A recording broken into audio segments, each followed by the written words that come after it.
All right. Good to be here with you this morning. I will say, yeah, we do have to carve out time, but I'm happy to be here because after 7 or 8 months on the job as a head coach, this next 2 hours is going to be the most uninterrupted football talking I've done since I've been hired. So I'm excited about that, and really excited to be here. Like you said, I did get my start back in the mid to late 90s working or playing for Gus Malzahn, and we were running no huddle in the 8th grade. It was the funnest thing I ever got to do, and we were playing fast. And so today what I'm going to talk, it says creating explosive plays with the tempo offense. Look, our entire offense is designed to be run at a no huddle pace. That's just how we do things. I think, it's hard to dabble in between. Some can do it well, that's fine, but that's just our philosophy. That's what we do. So our entire offense is designed to go that way. Now, the reality of it is 60% of the game, if you're playing well, can be done that way, but 30 to 40%, you're going to have to play slower than maybe you want to. But that's not what we're going to talk about. What I want to talk to you about is how within what we do offensively, we have our identity, we have our base, we have who we are. We're going to run inside zone counter, some stretch, maybe a few other auxiliaries. We're going to have our base passes. But how we can take what we do as a base and then find ways to play even faster and in ways that maybe gives the defense trouble, right? That's all we're ever trying to do is sit around. How can we make defensive coordinators' lives miserable? That's all we really want to do. And so the way we've tried to find to do that is make them defend the whole field, okay? Both it's 53.5 yards wide and 120 yards long if you count the end zones. Make them defend the whole thing and make them do it fast and make them do it in uncomfortable ways, whether it's FIB, unbalanced, all those different things. So I'll show you really some ways that we try to do that with tempo in a way that for our players, once they learn our base system and then we get to these kind of things, they're just running the same plays, maybe out of a different formation or picture or a different way to do it. But to our guys, it's a lot of the same. But to the defense, we make it sound really complex. We want it to be whether it's FIB fast or bunches, stacks, unbalanced, but it's just doing the same thing our guys have done over and over again once they've learned our base system, okay? I'll also say this within it, and I'm going to start with one play concept, and then I'm going to kind of get to the way we've taken like a base concept for us and then how we do it in both the run and the passing game, maybe quickly and to give people fits. But if you are going to play fast, I've always believed as a quarterback, I want the quarterback, a lot of people think, oh, well, if you know huddle, you're actually simplifying it for the quarterback. He doesn't have to make all these checks and do all this. I couldn't disagree more. I think when you play no huddle, if you have the right guy at quarterback, that's what he wants. He wants to play fast. He wants you to give him the keys to the car because within what we do, he's playing fast, but he can hand signal. He can change things. He can, and it's our job as coaches to give him those options within the play to make it right no matter what it is. But just do it at a faster pace. When you go to the pros, they do the Wonderlic because they want to see how fast you can process information. The best QBs can process and digest information fastly. So I think guys that can play with tempo, it's actually harder. But this is a choice concept. A lot of y'all probably run a version of this or may. The one on the left is what we call an outside choice concept. The one on the right is really a slot choice concept. The way we've taught it is our outside guys, they have a three-way go. Now, when we first started doing it, they had a two-way go. They could sit it down or they could take the top off. We added the skinny post over time. And I'll even say sometimes you have a guy who's really good, but he doesn't make great decisions. So we say, hey, you got a two-way go. You don't worry about the third option. But anyways, and really, we even want this guy sometimes to get below the numbers. We want to try to stretch the field as wide as we can on these, okay? And we give them two outside choices, and the inside guy's running what we call a sit. It's about a 12-yard hook to curl around the Sam and then that Sam Mike window. And that's really for if a team wants to play cover 2 or drop 8, which is not what this play is intended for. But if they do, you at least give your quarterback an out. On the right is a slot choice where really now the slot has the three-way go off the safety, okay? He can win down the middle on a seam. If they go cover 3, you'll see some examples of it. If it's a man, it could turn into a slot fade. You get middle field open, it could be a skinny post. They all drop back. Safety's on top of him. He can hook it up and still get open. And we still let the opposite single have a choice, and I'll show you why on the video. That gives the quarterbacks options. And so in both examples, you can see we have two guys with what we call choice routes, three-way go, and one guy that's kind of fixed, okay? So when it's an outside choice, they're running their routes on the corner, and when it's a slot choice, he's running it off the safety. And kind of, to be honest with you, space. And this is one of those deals, if you're familiar with basketball and a motion offense, you got to do this a lot. You got to run these every day in team settings so your quarterbacks and receivers get on the same page. I think the first year back in 17 or 18, I started doing this. We dabbled in it, and we weren't very good at it because we dabbled in it. Once we went all in, we got pretty good at it.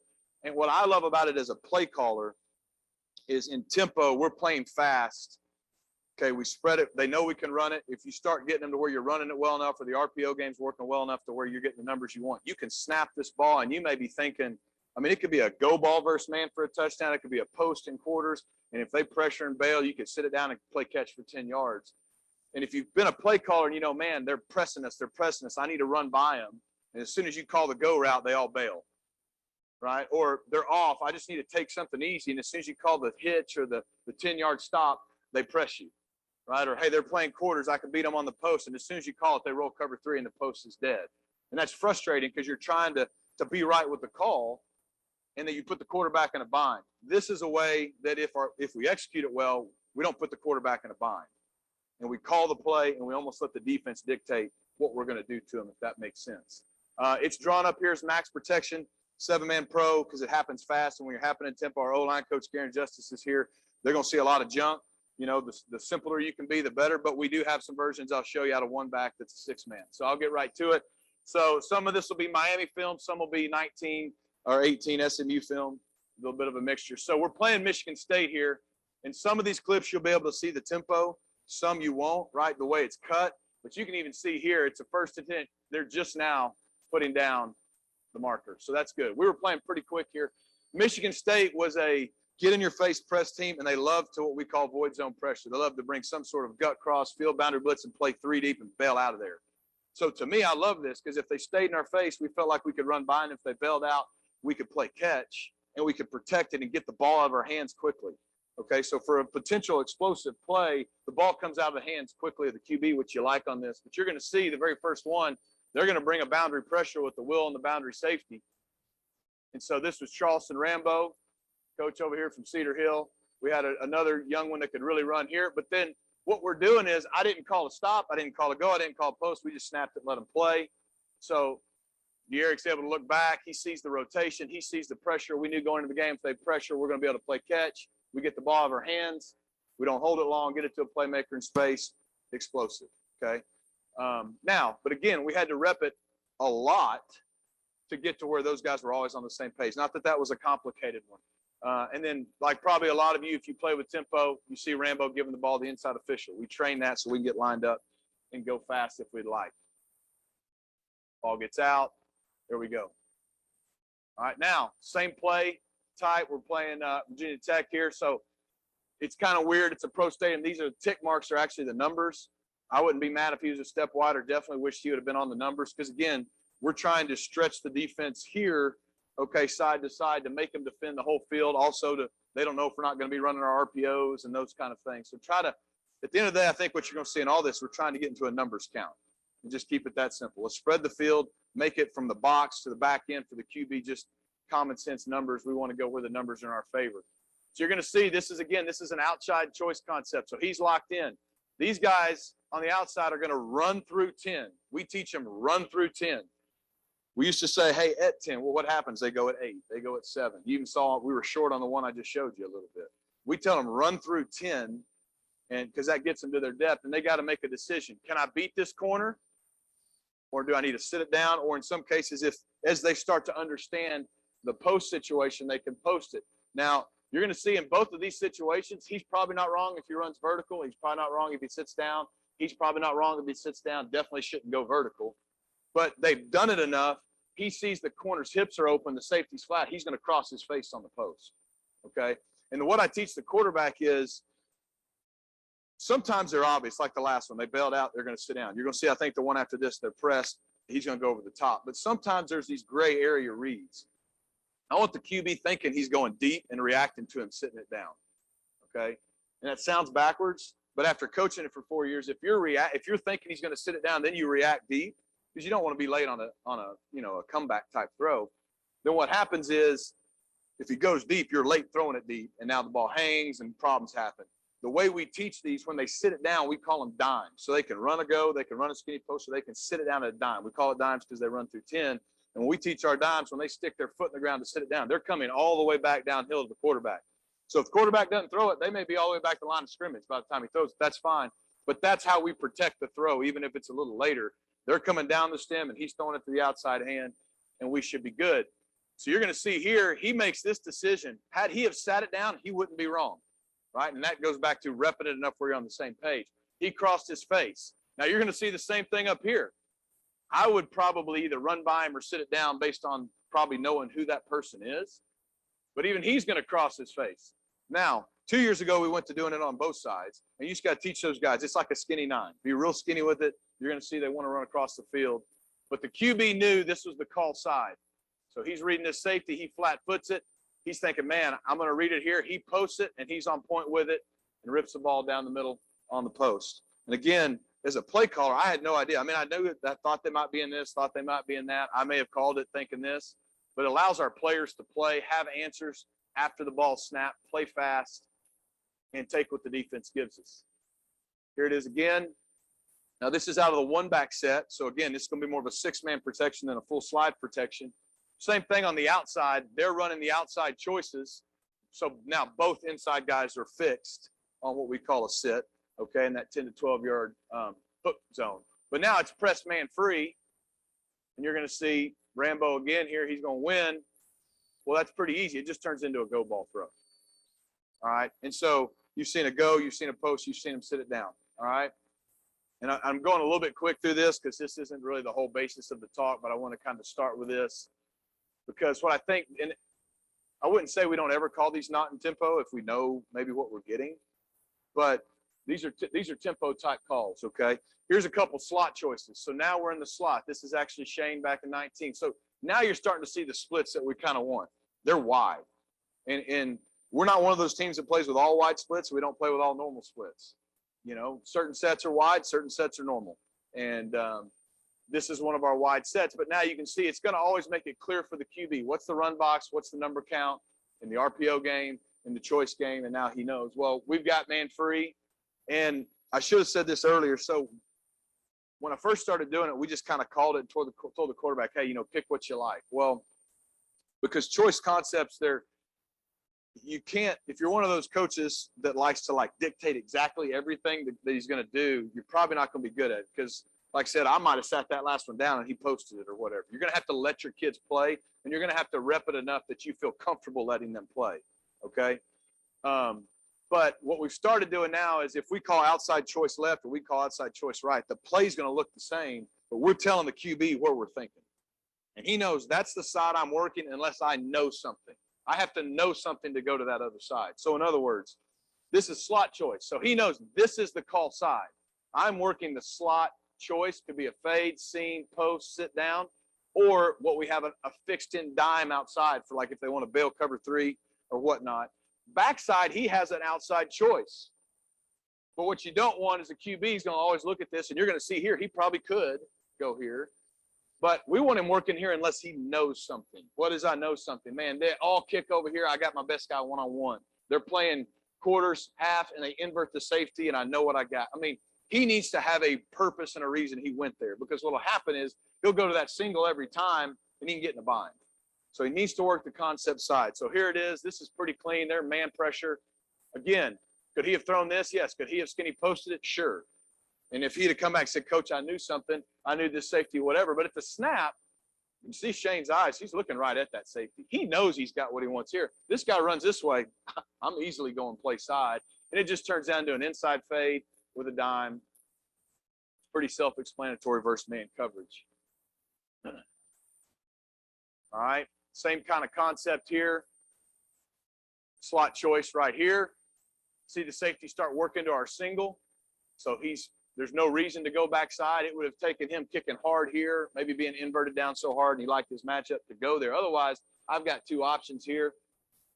And had this have been cloudy to him, this guy's always open when that corner lifts to the field. But he hits the seam on the slot choice. All right, one more. I'll show you this too. Sometimes we'll do it. I mean, he's setting the down marker now. This is actually 3rd and 11. Pitt had what we call a very exotic 3rd and 10+ package. I mean, they're all over the place. They sub out and everything. So we just decided, hey, if it's 3rd and 10 or more, we're just going to snap this choice concept as fast as we can. We actually put our outside receivers inside. This is one of our speed guys now running the slot choice. We pull our slot out here. So we had one of our best players running a choice, slot choice, max protected. They bring all kinds of stuff, but let's do it fast. They're trying to sub. So sure enough, they're getting their package on here, but we're snapping it. They're a little discombobulated. They don't roll correctly. We kind of probably thought we'd throw it here, to be honest with you. But they make a heck of a throw and a catch, again, because they've repped it so many times, okay? But that's just another way, again, to play with tempo, even on 3rd down, especially you got a group that they're trying to get in something pretty exotic and do some crazy stuff, and ended up picking up a big play and scoring on it. So show you all that to show you the last thing before we kind of get into the bulk of what I want to talk about. This is another way. Now we're putting speed. So this is our outside receiver, Rambo, in here in the slot like I did on the last play. And we're going to run just a simple smash concept to that side. Hitch corner with speed on the safety. So it's a way to get our outside receivers on a safety, a nickel, right, or make them switch. And then to keep it simple for our guys, the backside guys running a choice. And these are like one-word calls. You can call it whatever you want. You can call it casino. You can call it, it doesn't matter. DC, I've heard things called like, but they know this is actually, this one, the choice routes we call a formation in the play, which is usually a one-word call, but this is one-word call for everything. Like they know if we call this, I'm on the hash running smash, singles running this, it's max protected, and here we go. And so again, it's just another way to play fast, give your guys options. Again, you get speed on a safety on the smash concept. If they did kick the coverage all the way that way, he's got a one-on-one backside. He would have it with one of his best guys. Again, just trying to find the matchups, trying to get playmakers in space, trying to give the quarterbacks very easy options of go here or go here so they can play fast, process the information. And to me, if they're playing fast mentally, then they're just going to react in their ability. That's when it's going to take over. Don't want him thinking a lot. Same deal here on the right hash, speed on the inside. Sometimes you take the hits. Sometimes you go backside. But again, just another way to where it's not always choice routes across the board. You get a little different levels now. And we also will put our big guys inside and run RPOs too. So it's not like a tendency, hey, when they're inside, they're running this or that, okay? That being said, so kind of the bulk I want to show you is that just gives you an idea of a concept. Look, we run cross, we run inside zone. I could have showed you any of them just to say, okay, this is like a base concept in our offense. That's what we do. We run choice routes, okay? Now what we want to do is take it and say, okay, how can we take what we do? Doubles is a base formation for us. Trio is a base formation for us. Dice is a base formation. We can call dice inside zone fast. We can call dice verts fast. We can call twins choice fast. That's great. But how can we call our base stuff really fast in a way that really makes it hard for coaches like Coach Pivotal over here, okay? So what we said is, okay, let's find one-word calls. It says trips bunch. For you, this may be green and yellow. It may be rake and lake. It may be, you know, whatever you want it to be as I talk through this. But a way to line up in a bunch really fast and have the ability to run your base calls out of a bunch set to one side with your run game, your pass game. To our players, it's like just a new formation, and they're running the same stuff, and they learn the rules to it. But to the defense, it happens fast. It's easy to call as a play caller. And here's how I look at it with your quarterbacks. The quarterback is your point guard. He's your distributor. Now, there's different kinds of point guards. All right? I mean, there's the Steve Nashes of the world who were really good passing it, but they could also drop 40 in a night. Okay? And then you got the John Walls or whoever, the Westbrooks that can drop 40 or 50, but they can also do all the passing. And then you got guys like stinking John Stockton, right? That they're still Hall of Famers, but he wasn't going to ever drop 40, but he was going to distribute the ball. So you got to know what your quarterback is. You know, Cam Newton, Nick Marshall, Derek King are one way, Shane Buechele, Jarrett Stidham, like all these, they're all different. And you fit maybe who they are and you tweak your system to them, but they all can do it if you teach them space, you teach them numbers, you let them rep the concept over and over and over, listen to them, tell you what they're comfortable with, get a feel for how well they see things, and then let them go play. So what we did, I said, okay, like for instance, let's say rake and lake. Let's say we call this rake, which means we're going to bunch to the right. So it doesn't matter if the ball's left hash, middle, right hash. Rake, they know right now. They see it. They're lined up. Bunch to the right, single to the left. They have rules like if the ball's on the left hash and we called rake, the single is going to be at what we call the STD. He's going to be splitting the difference between the numbers and the sidelines. That's where he lines up. To the field, they know they're at the divide between the numbers and the hash. If you were to slide this picture to the right hash, that point of the bunch would set, if I said rake, they're still going right. They don't care that it's FIB, and he's going to set that between the numbers and the sidelines on the STD, and now the single's going to come to the divide between the numbers and the hash. So we give them simple rules that never change. And they just learn it, like rake and lake, green and yellow, whatever you want to call it. That's the formation, and they just learn it. Instead of saying, hey, trips right bunch, whatever else. It's just rake, lake, green, yellow, again, whatever you want to call it. And they line up, and then they know that the next thing coming is the play. So let's say we call inside zone Indy, rake Indy. They know right now we've lined up in rake and we're running Indy. Any run, they know what they do. We're going to run a bunch spot. We're going to run a hitch, for example. Any pass, well, they're going to run the pass concept. Okay. So let me show you what it looks like in real time. So this is us a few years ago against Tulane. So let's say for the argument's sake, we called this lake and we went Indy. So we're running lake inside zone. That's all they see. I mean, it's crazy how fast they'll get lined up. Want him a little wider, right? We want him here. He's at the divide. That's good. So now the QB, again, going back to that point guard analogy, if I'm a quarterback, I played it in Temple. I love the fact that I can go, oh, man, I can throw the single, I can hand it off, or I can throw it here. You gave me 3 options, coach, and by numbers, they can't be right, okay? Because if they put 6 in here, we could run the zone read, and we're okay. Read the end, we're 5 on 5, all right? If they put any more than 6 in here, they can't be right out there. They can't double this guy, put 3 here, and put 7 there. They're just, the math doesn't allow it. So it's just that simple. How can we get there? Play fast. Of course, when you play fast, the nickel goes to the field. He doesn't know what's going on, and you throw a spot out there, and there you go. Okay. As far as the rules go, other than I know I started with choice routes, so it sounds hypocritical. Other than that, and we run a little slot option, we don't let the receivers like changed over the years, but the receivers don't like change the routes. In other words, if we had a hitch and he gets pressed, he's not converting. And the reason being is just like in high school, college, we recruit, guys come through, however it works, every kid's different. And I always said, I want the quarterback to know exactly what those guys are doing. The last thing you want is go, well, I thought he was going to sit and he ran by. I thought he was going and he hits. That's the worst feeling in the world. So like, for example, this guy's running a hitch unless the quarterback tells him something else. Quarterback has the power to do that, but he knows if he does it, he knows what he's running, right? And if he doesn't, he knows what he's running. There's no gray. Like, I don't care if they're pressing. I don't do anything. He's running a press hitch. And it may look stupid to people, but the quarterback knows what he's doing. And that's all I care about. We got a chance to go to watch the Cowboys practice a few days ago. And Coach McCarthy and I were just visiting afterwards. And it's funny, everything he said about how they structured practice, I mean, everything was what's best for the quarterback. Everything. Everything. And that's how we try to build our offense. Down here, we have real simple rules. We used to get complicated and make calls and all that. We simplified it. And I always think the simpler, the better. The guy on the point, all right, he's always going to block the first thing inside the corner. And the guy outside, he's going to block his way to the corner. We can block 2. It's simple math. That the quarterback learns, we can block 2, right? We can block 5, 6 if I read one of them. And that's just the way it is. And so Shane knows his options here. Well, this is easy. He learns space. There's 2 dudes out here. We can go 2 for 2. Here we go. All right, take it a step further.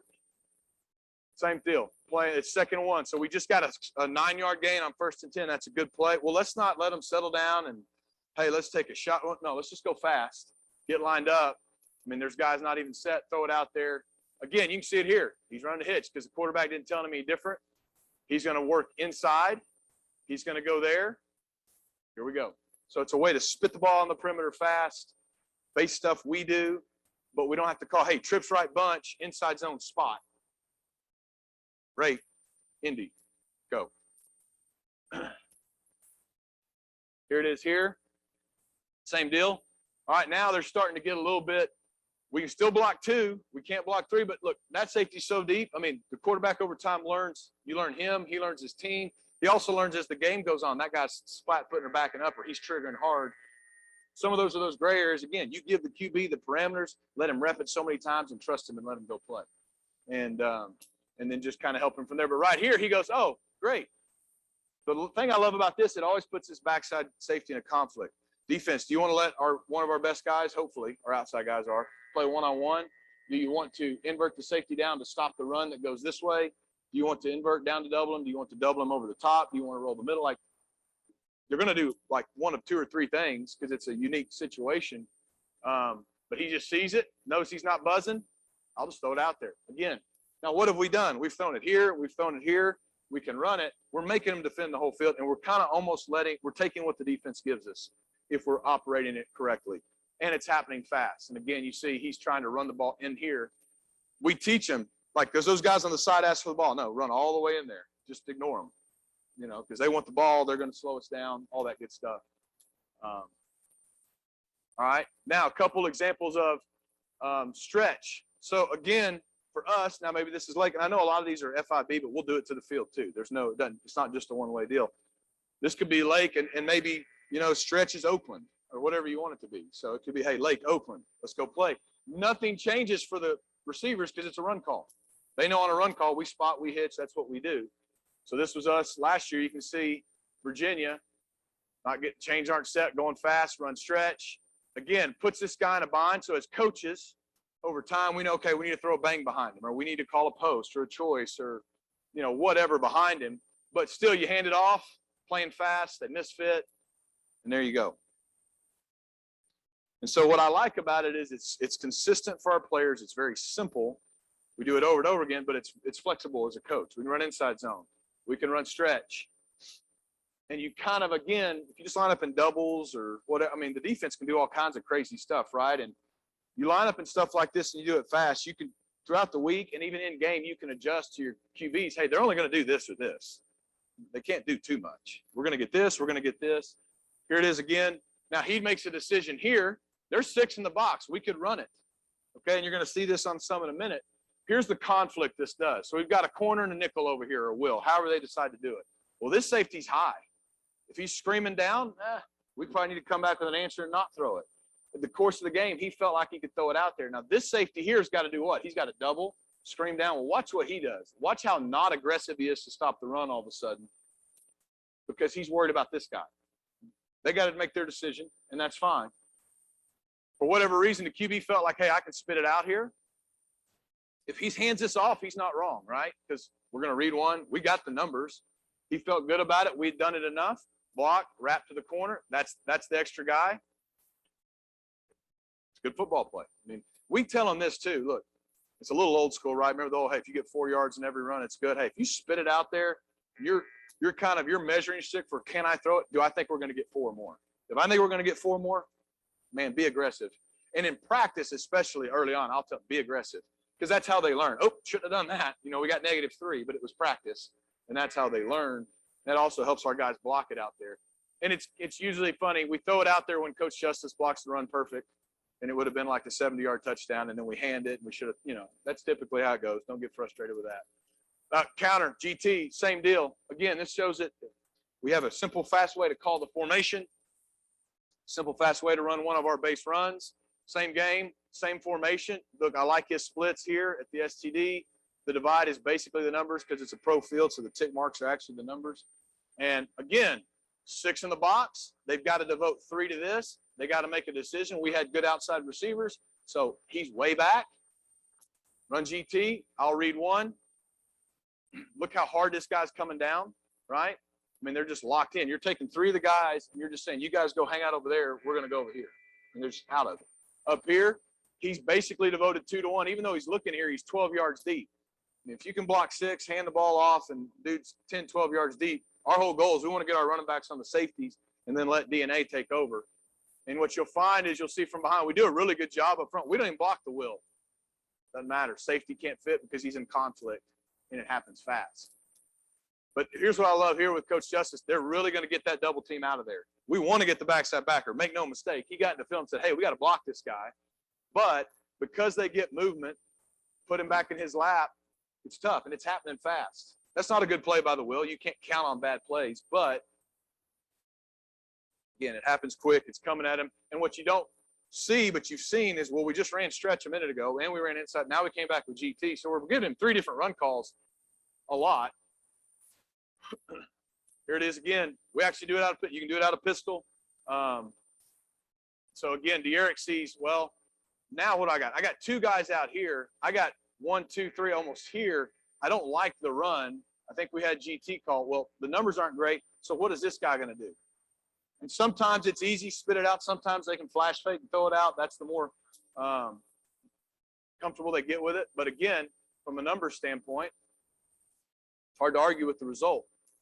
Again, just happening fast, getting the ball on the perimeter. Okay. Now, the change-ups off of it, okay? Because after a while they're going, well, they're going to run the spot. You guys stop the spot. You stop him. Here's how we'll play the run. We'll be good. Just to be able to say a fast way, whatever it is, whether you say double move, whatever words you have for double move, we would just call our formation like late double move. And they all know, now I'm calling a protection. I got a hitch and go. I got a spot and go with a seam and a trail. And you just do something fast. Well, we wanted this to happen fast. I can't remember if we messed up and subbed it back or if this guy just was on the take at Tulane, but he stopped us, let this guy run off the field. But even then, look at this now. They've got 4 dudes over here because their coaches, you saw the very first clip, we threw the spot out there. Their coach, one of the sidelines, drew up and said, don't let them do that again. So now they're all standing over there like, we're not letting you throw this again. We really probably could run it. There's 4 guys in the box. They're trying to overhang us here. I mean, they're trying everything. And luckily, they're one-on-one. This guy's like, hey, what's going on? Double move time. And then again, players make a really good throw and catch. But you can see it's pretty easy for the QB to go, okay, if I've got the numbers here, great. But if I get one-on-one, I've got to hitch and go. And sure enough, Shane looks the safety off, takes the hitch and go. Touchdown. Again, you can see we were ready. Oh, dude held us up. Not exactly how we drew it up, but it'll work.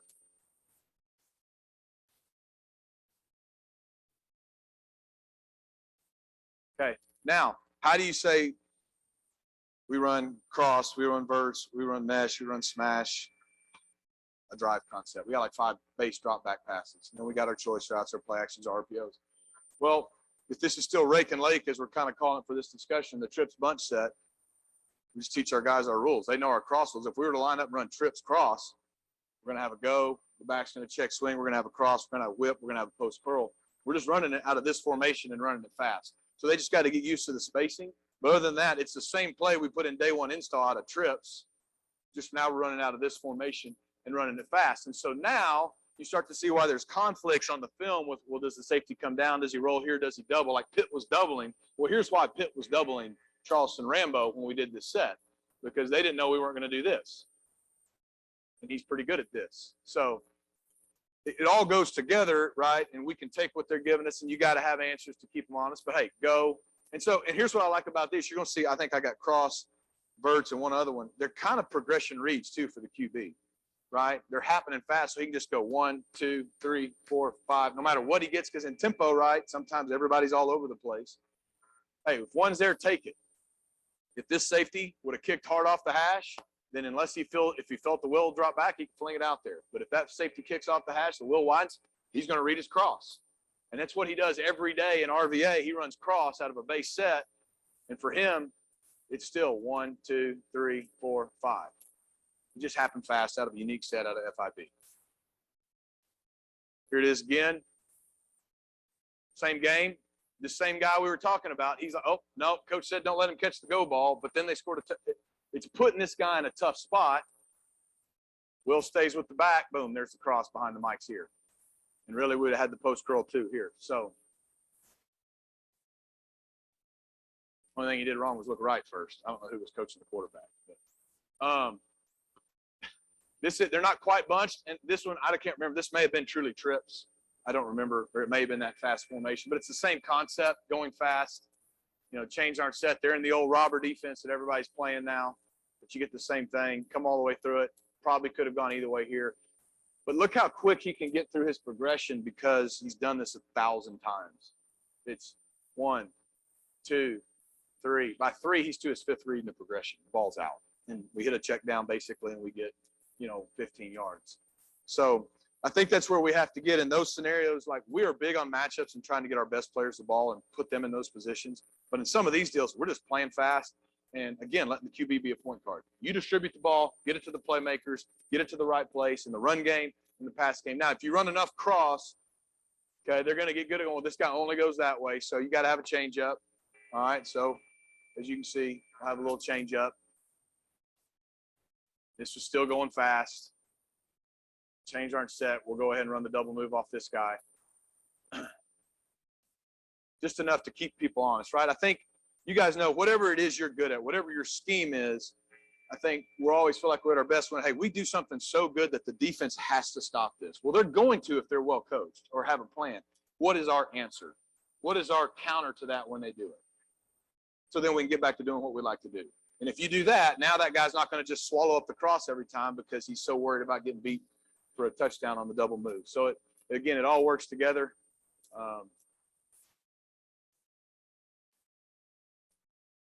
Last one out of this one, go to something else. Just another way to get the ball vertically down the field.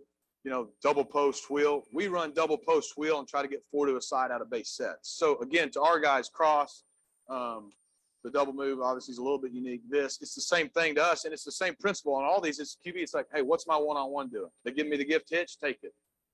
No, I want to run a go. I can handle that. I can control that. I can give him whatever I want. If not, I can read the double post, the wheel to the back, and it happens fast. So, again, you see him just now getting their cleats in the ground when the ball snapped. I think earlier in the game he had tried this shot. Nothing wrong with it, right? This was year one. We weren't as good on the outside, so we stuck with it. And, again, because of all that's going on, corner, safety, Nick, they just lose him. They lose him. But for our guys, again, that's a base play, running it fast out of something we do. I lied. There's one more. Verts. Verts for us, same deal, though. And you see sometimes they get a little wider. I mean, we give them some flexibility after a while. You let them align for success based on calls. Again, if you're doing it fast enough, the defense shouldn't be able to pick up on that too much. I've always thought this about tendencies, too. If you don't have any tendencies, you're not good at anything. So us having tendencies doesn't bother us. You'll see that in a minute. Like, for a while, if the back was to the field, we were throwing it. And if he was to the boundary, it was 50-50. You'll see how we get Georgia Tech on that here in a minute. But, again, it all starts here. But for the quarterback, this is a progression read. 1, 2, 3, 4, 5. And I know I'm not going into detail and teaching the play. It's more the concept of how we take our base plays, run the same plays we've ran forever, and just do it fast. Get lined up and snap it.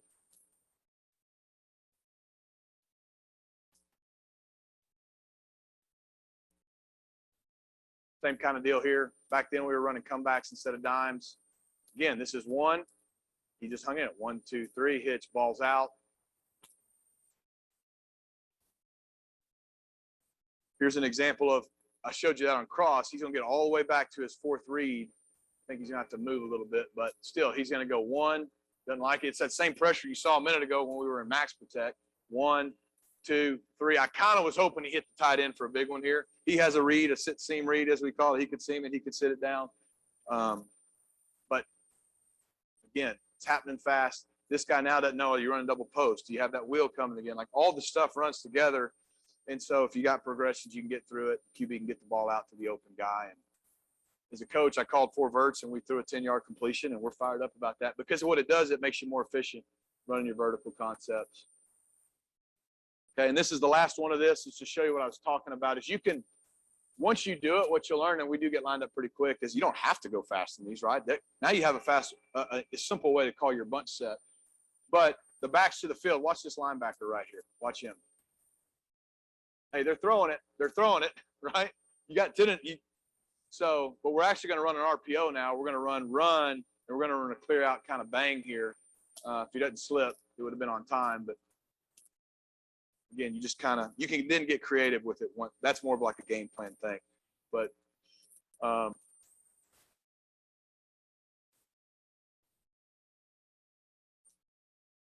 so that's one. Now there's another one we do, and it's, again, you can call it whatever you want. You can call it Mario and Luigi. I mean, it doesn't matter. Where we've got like a strong stack. So we're in a tight end set now. It's not all open set. We stack 2 receivers, and we got a single. So however fits your personnel, we haven't really decided how we're going to do it yet this year at SMU. I know the last few years we ran a 2-man spot and a glance by the single on whatever run we call. And then same thing, pass rules apply. And so you'll see here a couple of examples, not near as many, but getting a strong set deal. It's always good when you're going so fast the officials don't call you being in motion. So, you know, a little Canadian football here, but they didn't call it. But the whole defense is like looking to the sideline, clueless, and we're snapping it. And it looks like we're just running inside zone. You can see he's got the glance. Now for the quarterback, the math changes in two ways, right? Well, we've got an extra hat in the run game. We can definitely block 6 and not even have to read it, or we can read it and block 7, but we can only block 1 out here, right? Because we got a 2-man spot, not a 3-man bunch. So he knows we can block the most dangerous guy.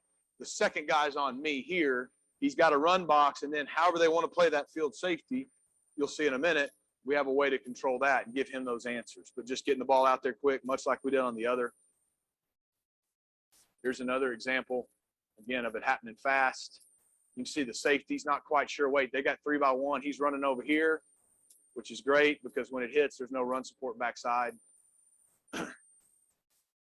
And I will say this for the QB. So it's hard to ask him to do 3 things at once, right? Okay. So he can do 2 things at once. And unless you're married, you don't get asked to do 3 things at once. I get asked to do a lot of things at once all the time, and I fail every time. But he can decide if he wants to throw the spot or hand it off. He can even read that post snap. He can not know and say, I'm going to hang with the spot and either hand it or throw the spot post snap.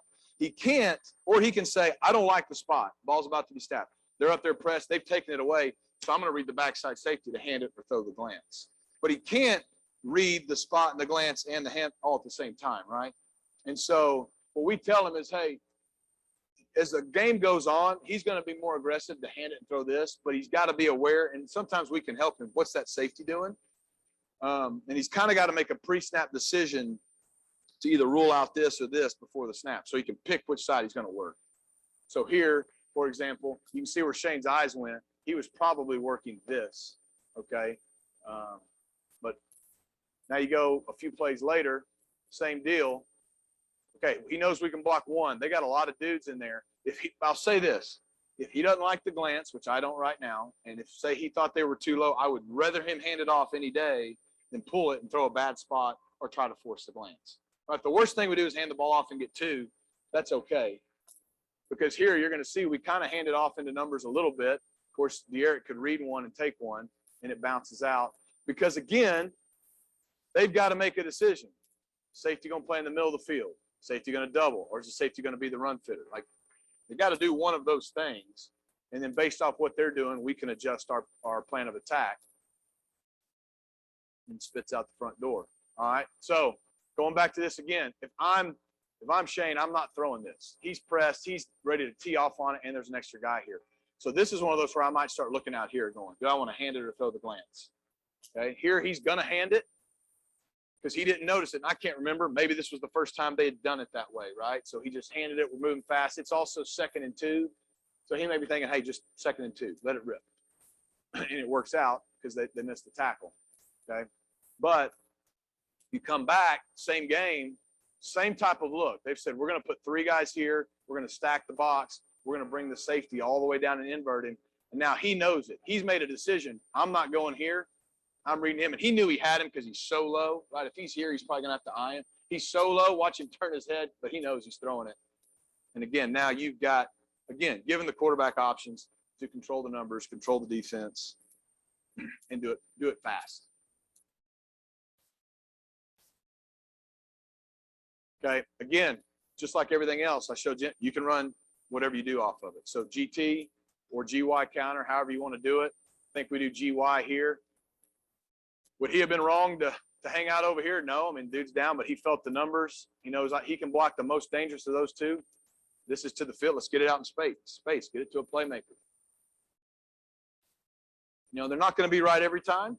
The more you do it in practice and the better your QB is, the more he'll be right. But letting him play fast, trusting him to make plays. Like I said, instead of having him go up and audible and check things versus looks, just give him all the options built into the play and let him go play. And let him make the right decision fast. Now, this is one of those where coaching has 0 to do with it and just ability does. This is a 3rd and 2. I think we went fast. I think we're actually running a GT to the tight end. Okay. We're not blocking the end over here, and they're going to blitz. So he had a spot. We're going to run GT, bang. He signaled him a go, sees they're coming in 0. The run's dead, right, because they're going to have 2 outside the read key. It's not a good play call. It's a terrible play call. I've completely hosed him. But he had the wherewithal to say, you know what? I got one option. Stand in there, earn my keep, get it out, throw it to the right guy, right? So that sometimes, you know, a bad play call with really good players who've ran something over and over again works sometimes better than the perfect play call with guys who maybe aren't capable or you just haven't repped it enough. That's a good example of that right there. Now, I started with choice routes. Again, another example of our base stuff folding into what we do. Now you're running choice. It's just out of stacks. It's the same thing happening fast. I mean, look at poor South Florida here. I mean, they are scrambling. And called the choice. James busted here, maybe, but he should be running. He's not supposed to be running the spot. But he got the one-on-one to our best guy. Take it every time, fast. Take it every time. Happens fast. They don't know all the different things you're doing quickly. And I hope what you're seeing, I don't, it's not rocket science. We actually don't pride ourselves in having the most complicated offense. We want our guys to know it so well and execute it so well. And if we do a good job coaching and have the right players, that they can operate at a high level. Here it is again. Now, here's an example of a quarters look. This is the exact same play call as the last play. Called choice. It was press man. He threw the go ball. The exact same play call. There's 3 dudes over here because why? It's a trip set, and we've been throwing this spot. So they say, you're not going to throw this, but you run it this way. So we're going to bring the safety down. But we don't want to press because he's better than us. He's going to run by us. So we're going to play off and catch. And Reggie says, fine, I'll run the home run post for a touchdown. But we didn't call home run post and we didn't call go on either of the last 2 plays. We just let it develop how the defense allowed it to develop, and those guys were on the same page, and it happened pretty quick. If I remember right, we just gotten like a 3rd and 2 out of a 12 personnel big set and lined up in this and snapped it. And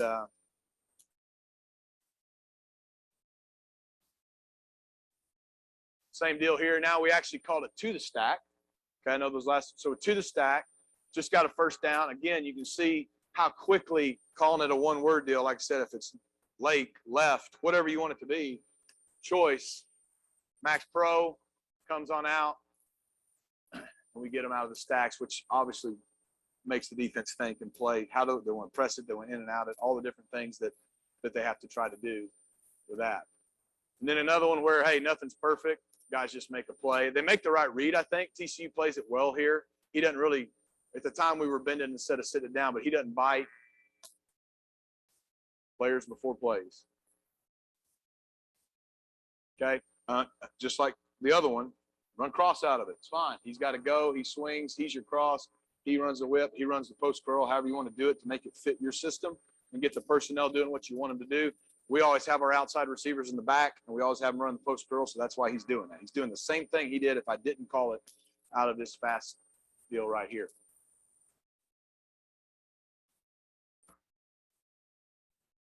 Here he goes. 1. That's easy. They triple teamed him. Cross. I kind of thought he could have hit the cross. No big deal. Come all the way back. There's your post curl.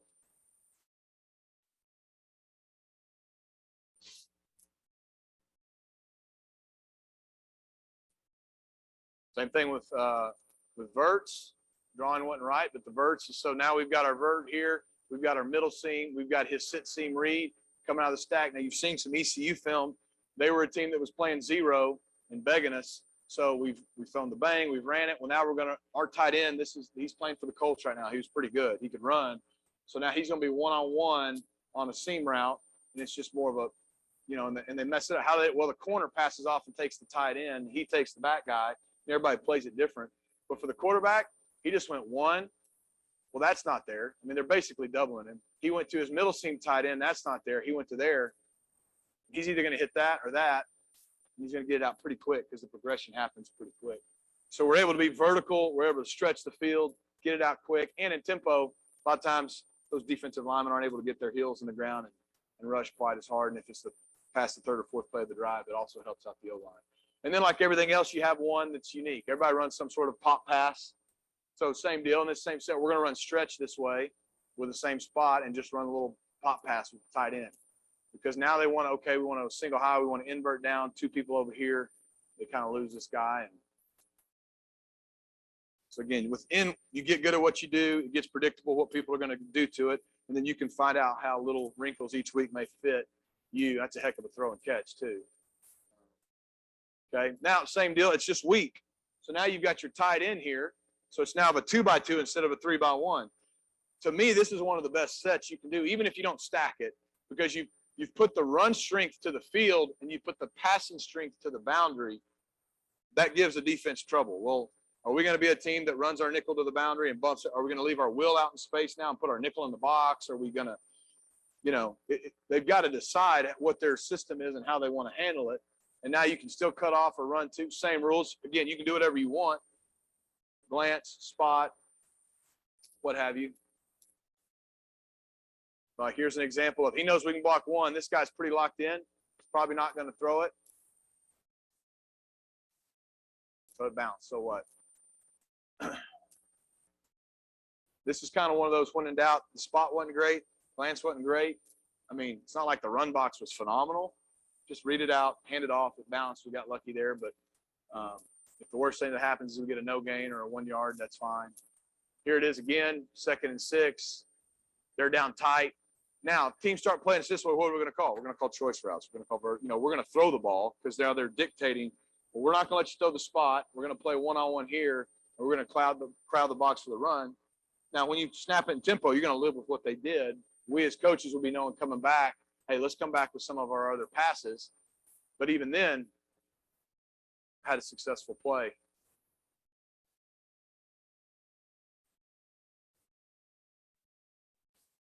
Okay. Same deal.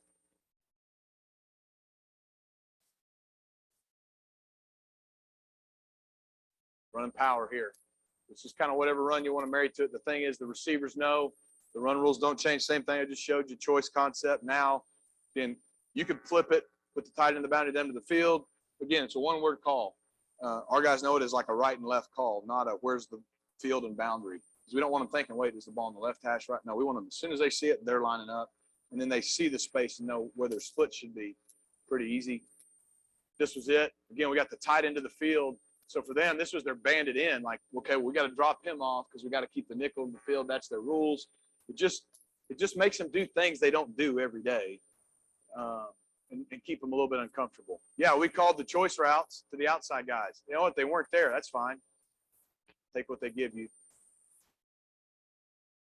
And that's kind of like I showed you on the very first clip, that sit route. That's kind of like a bailout for the QB. Because when you do max protect, we all know you lose the checkdowns. And that's the negative to it. Here's another good example of, this is actually 2nd and 8. So I think we ran stretch on the first down. We got 2 yards. We lined up quick. But again, this will show you running simple choice concept, but out of the stacks, they just miscommunicate. Just turn a guy loose. And, thankfully our guy saw it. But again, stuff we do all the time. He feels space. He knows what his options are. It's consistent for him.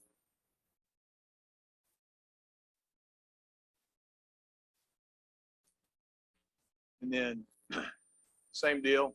They're going to bail. So you see he decided to shut it down. He went ahead and he sits it down. Derek buys a little time. But again, just the overall concept, it's what we do, just fast out of a different set. That, when they're running around like this before the snap, it's not always going to work, but you do it for 4 quarters, it makes it uncomfortable on them. Same deal. You can run your vert concept out of it. 2x2 verts, which is almost like a drop back version of the choice a little bit. We run them a little different, but there's a lot of similarities. So that's another thing is on verts and choice. Our guys do a lot of the same as, which anytime I think you can same as coach, I think it's good. Same thing. We'll run cross, however you want to make your rules out of the stacks. We actually ran a different variation of one here. I think we run the cross from here. I think he's cross, he's post pro, he's back. So we ran like a unique deal against these guys.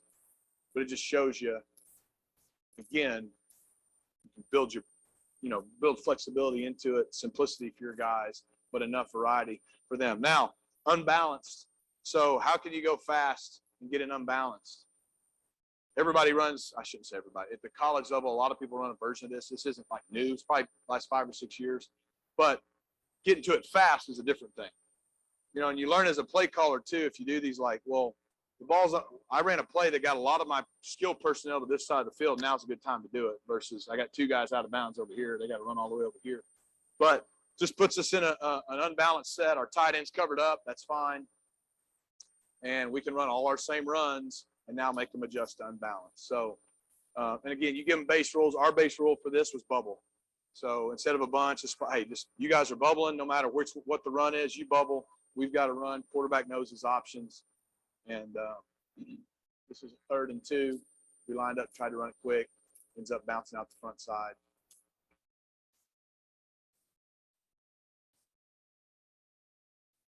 Another version. This is our freshman in there. I see why he threw it, right? I mean, you got 2 guys down. Again, we can block 2. He's high. I don't blame him. We just got to get it out there quicker. We end up just having a better player than them in space. But you see, again, they're having to make unbalanced checks and run guys over there. It gives us a different run surface to get creative in our run game. But again, that's a good play. It's 1st and 10. We got 2nd and 5 or 4. That was a good reason to throw it out there. And if the snap would have been right and he'd have got it out there on time, we'd have probably got more than that. Then creative ways to do the same thing. So then well, how do I get to the same? As you guys got something you do good, you want to disguise it each week. Well, we lined up an unbalanced. We're going to motion him to basically a bubble throw. He can throw it out there, and we're going to run counter back the other way. So now instead of lining up in it fast, we're going to motion to the exact same set, run GY the other way. Then he can just read the numbers. If that corner would have stayed there and that safety stayed high, he'd throw it out there. Corner ran with him, safety bumped over, hand the ball off. It's just the numbers. Let's go where they're not, where we got people. And it gives him some time. Oh, yeah, he's kicking all the way over. Heck yeah, let's run it this way. And then we can run your same concepts out of it. The simple one is kind of the choice concept. This was us right here. So if you look at earlier, this is really our slot choice concept. So it's really these 2, and this guy's more of an occupier. He is available. But if you remember earlier, we ran the slot choice out of a normal set and hit the inside fade. That's basically what this becomes. And whoever you put here is on their, probably, depending on if they go corners over, you could get guys inside matched up on maybe their second, third, fourth best cover guy as well, especially teams that want to keep a corner backside. They went corners over. But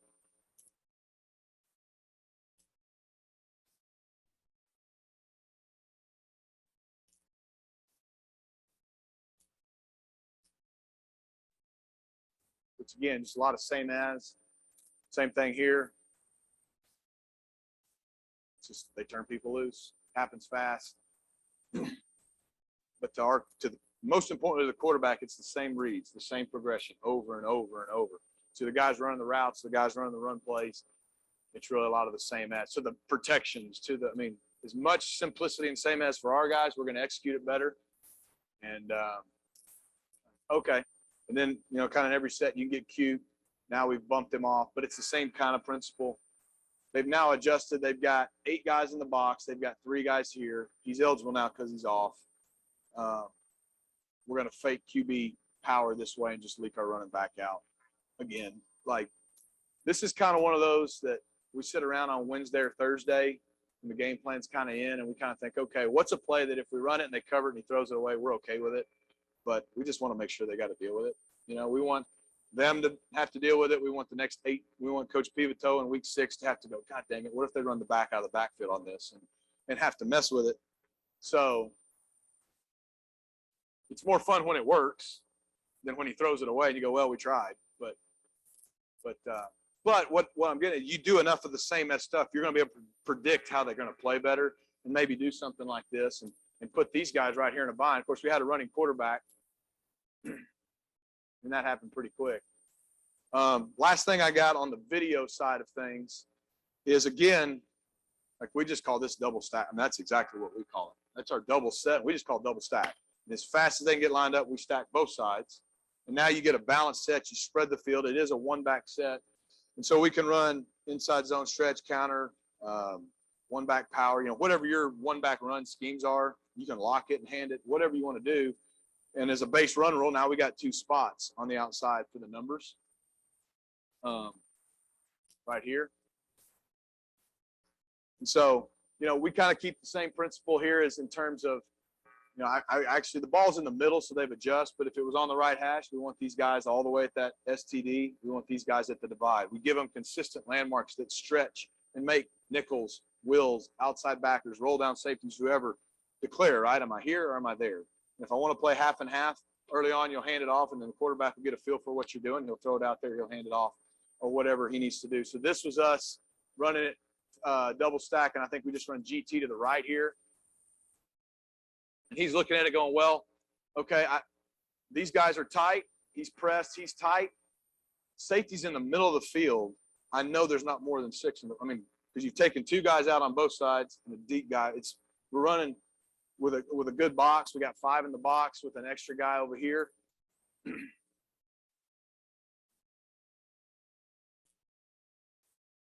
And again, just kind of giving them a lot of different pictures that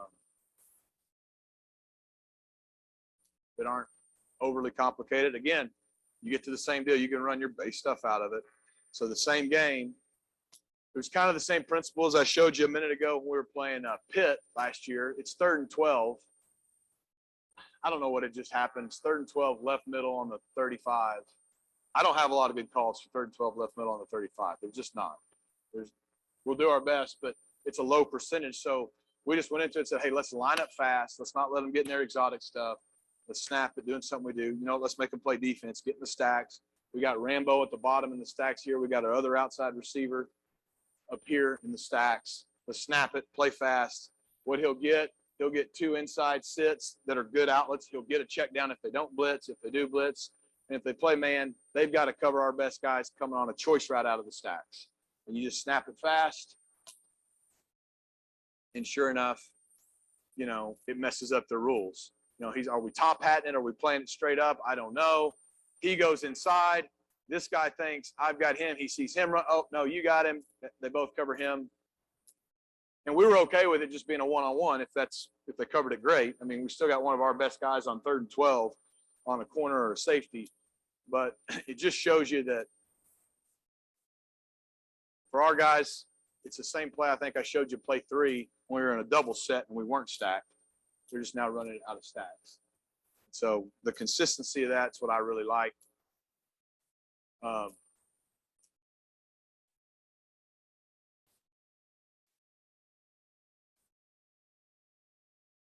Okay, now, last thing, video. So that's really how we have evolved probably over the last 3 years. I didn't show you us getting in a twin set and running split zone with a inside slant RPO and an under and a hitch like a lot of us do. We do that.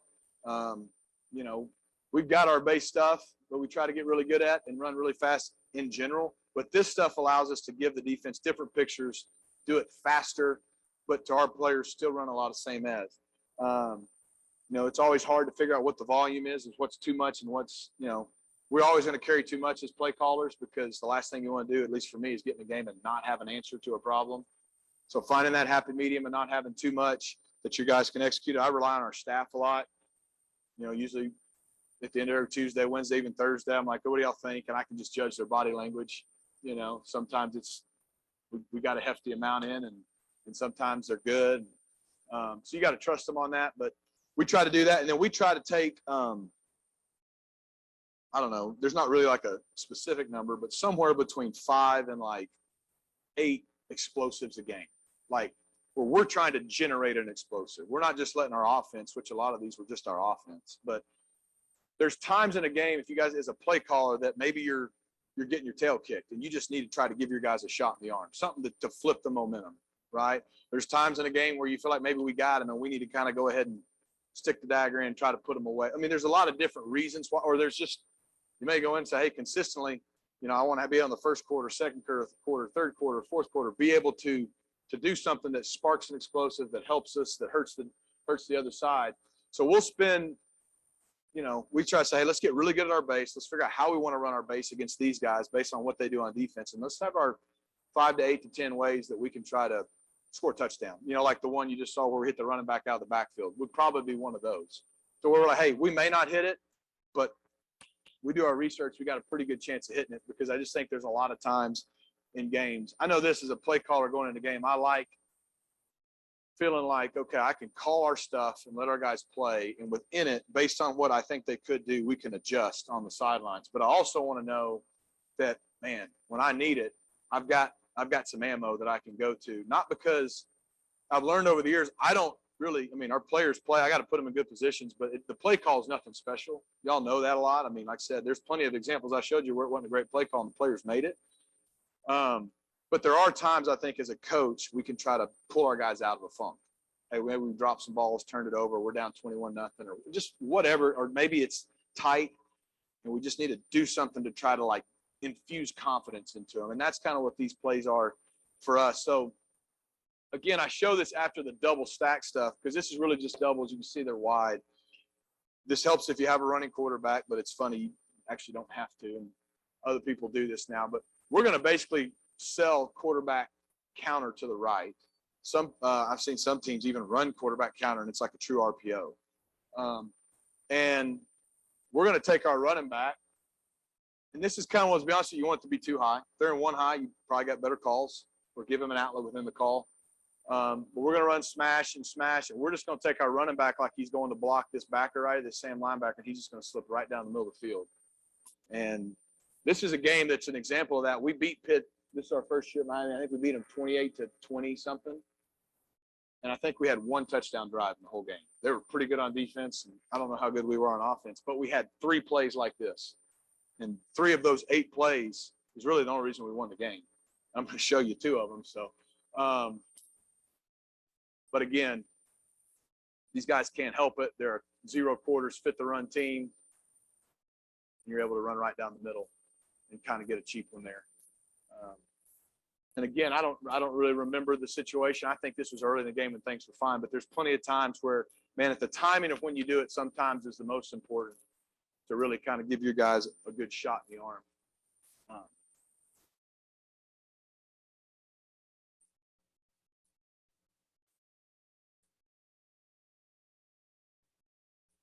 Kind of take it a step further.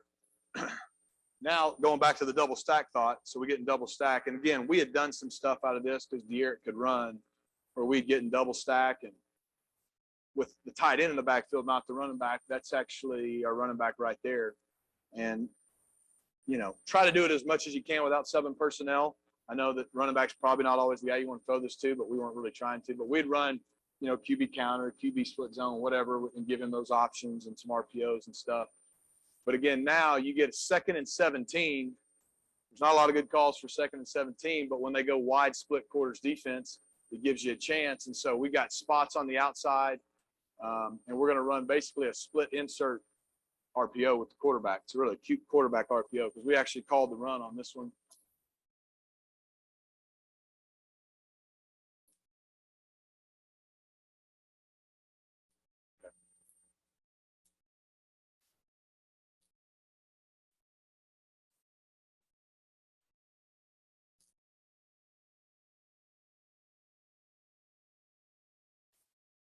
Again, that's 2 of the reasons we won the game. We definitely didn't win it because we played great offense that day. Same kind of deal. Take it to the bowl game. Different kid, different deal. I think this was a big 4th and 3. You call this one on 4th and 3. It needs to work.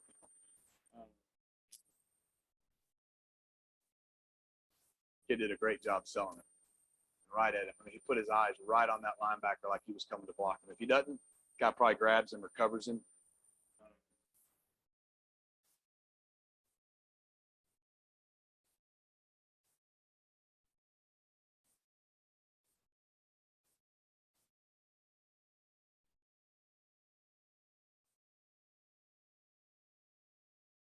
We got just a few more minutes, and then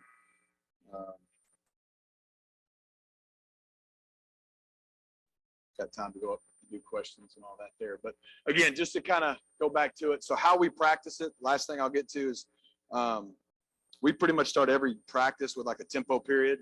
So we'll go out period 1, O versus D, and we'll go either, you know, 1s, 2s, 3s if you have them, or 1s and 2s. We may go one shot, just 4 or 5 plays one day. The next day we may do it twice. And we just play almost unrealistic fast. It's actually good for our defense because half the teams we're going to play fast. So it's good for them to get exposed to it. But that's where we work a lot of these things. It's chaotic. It's crazy.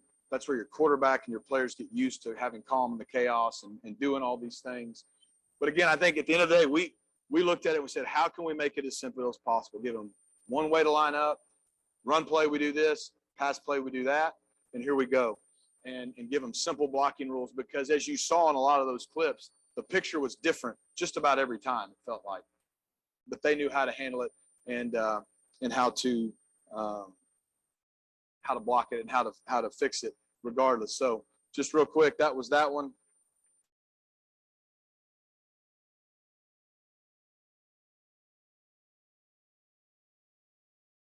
And I'll say this too. We don't have a ton of these. We probably have outside of our base, formations. And what I got to doing is just teaching our guys, like, these are formations to us. It's really what it is. So I've shown you, excuse me, the trips bunch open. This one, stack strong, stack weak, double stack and unbalanced. Was that 5? We probably only have like 8 of these. We have another unbalanced 1 or 2. And we have one every year. I didn't show you because it feels like every year we kind of have one that we tweak. Like, okay, we tried it last year, we got an empty because we had Derek King, our play with our one-word calls. We're going to get an empty, and we're going to let the speed receiver be in the slot, and he's going to run a glance route from the slot into the boundary, put our running back out wide into the field. We had our 3 receivers. I can't remember if they were running a bubble, a spot, some sort of snag, something with a QB run because he could run. So it was like a QB RPO. We could be an empty fast and spit it out here, let him read it, throw the glance, or let him run it. And then, of course, we could call all of our empty pass game out of it. Derek got hurt week 3. We didn't do it a lot. So we actually were talking in the office the other day about another way to do it. I think this isn't like a new thing. I know some people do it and call them whatever you call them, fastballs, and have like one-word calls for a full play. We've done that too. I didn't show you any of those. Probably could have had some of it, like where I know last year, for example, we would say dodge, and dodge was like the formation, the play, the everything. They just line up and snap it. So literally we signaled one word, one thing, and we were snapping the football.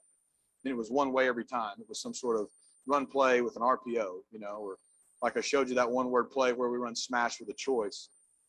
I think what happens is you can get carried away. We were talking about as a staff this week. It sounds good on paper. Man, we got 20 of these. Well, can you practice them? Can you rep them enough? And are you going to call that many? The answer is no to all of them, right? So it's okay. If we have our base formations, we probably have 6 base formations. We have a twins and deal, which is like a 20 personnel set, or 11 with the sniffer, if you want to call it that. And then we have a tight end strong and weak set, like an 11 set. And then we got an open set, 2x2, 3x1. That's our main 6 formations. And then we got the ability to get in heavy sets, whether it's the 2 H-backs in the backfield, 2 tight, a traditional 21 personnel look. That's about it. But the rest of it is we have, again, 5 to 8 of these one-word formations that we can get in fast and run our entire offense out of. And then we'll probably have, like we were talking about, we don't need more than 5 to 8 one-word calls because, again, I know when I was a young coach, I think, man, these are all great. And they are. It's just, it goes back to, can you practice them, okay, enough to be good at it? And are you going to call that many? And the answer is no. And so I think it's dictated on your personnel. It's dictated on who you are and what you're going to want to do as far as that's concerned. But that's how we go about kind of trying to play fast. I'll say this too. I believe that you can only play fast, like really fast, if you have one tempo. Sure, plenty of you have done it with more than one and been successful. So that's just how I'm ingrained, because we don't really tell our kids that, for example, doubles verticals is any different than double stack verticals. Like, we don't say, hey, now we're going to go really fast, guys. We just tell them go fast. They know one procedure. So as you saw in a lot of those clips, when the play ends, the receiver runs the ball in, or whoever the ball carrier in, and they're immediately looking, and they're getting the formation, the play, and everything, and they're getting lined up as fast as they can. The center and the line, their job is to find the ball, get set, and they're just waiting. Tell me what to do. The skills, literally everybody in our offense that's skill, they don't hear anything. They just see it, and they're getting lined up. And then as a play caller, 2 things will happen. You control the tempo based on, one, how fast you call the play. Like, if we gain 5 yards and I take 10 seconds to call the play, then we're only going to go so fast. If literally as the kid's being tackled, I'm calling the next play, we're going to go pretty fast, right? And so either by just how you call it or how you choose to call it, I can slow the game down some if I need to, just by how quickly I call it, without our kids having a different like tempo or speed that they have to learn, if that makes any sense. They need to know full speed all the time. They're ready to snap the ball. And however fast the play call comes in, that's how fast they're going to snap it. And instead of them because what I've learned is if you give them 3 or 4 different tempos, there's only one fast tempo now. And it's whatever the fastest one is. The other 3, they're just going to whatever. It just, at least in my experience, it doesn't register. So we teach them to go at one speed all the time. And the only times that we really change the tempo, we can obviously milk it in a 4-minute situation. We can quick huddle, so that naturally changes it, or I can slow it down. I will say this, like I said, I think at the very beginning, I don't have a great number for it. I mean, I think 83% of statistics are made up on the spot anyways, but, 60% of the game, if you're executing well, is probably played in some tempo, maybe less than that, Coach Justice. I don't really know, maybe 50. But your third down calls rarely are in tempo. I showed you a few. Your red zone calls rarely are in crazy tempo. You're going to throw in completions. That's naturally slows the game down. So we try to take almost like a basketball approach in that, okay, you got live ball and dead ball, right? In basketball, the ball's live. That means we ran it and we went forward. That means we threw it and we completed it. Maybe we got 8 or 10, maybe we got 3. But we're moving forward, which allows us to play with the tempo we want to play with. The ball's incomplete. We take a sack. A penalty flag gets thrown. I know the defense never fakes an injury to slow you down, right? Like all those things that happen that stop the game coming out of TV timeouts. So even though we want to be a tempo team, I think we have to make sure we're still sound enough to play good football in the dead ball situations. Third down, red zone, P and 10 is a big deal for us. If you're a tempo team, getting that first good play, first down, coming out of TV timeouts for us. And so whether you want to run your same stuff, but that's when you motion it, bunch it, do some unique things. That's kind of been our strategy, because while we are a tempo team, that's who we are. That's what we hang our hat on. I think it's irresponsible to think we're going to play the 100% of the game at tempo. That can't be our only edge. We got to still be able to execute and all of that. But I think I'm right up on time. Am I not? Okay. Well, I really appreciate y'all for having me. Love everything that you do for football players. I still think it's the greatest game ever created, because you learn so much about life in it, not just about winning, losing, and all the things we love to do. So appreciate y'all being here. I don't always love it when I just sit here and talk. I'm looking forward to the dialogue, because a lot of times we learn just as much from you when we start dialoguing and talking, because that's how we sharpen each other and make each other better. So you're always welcome at SMU in Dallas. Our staff wants to do everything we can to build our team from the high school ranks in the state of Texas. We want to do it in the straight line recruiting through the high school coach. And then even when the transfer piece, that is a piece we are active in, and you have to be. Most of our kids come back home to Dallas or from the state of Texas. And most of the time we're communicating through the high school coaches. So really appreciate y'all having me, and look forward to talking upstairs.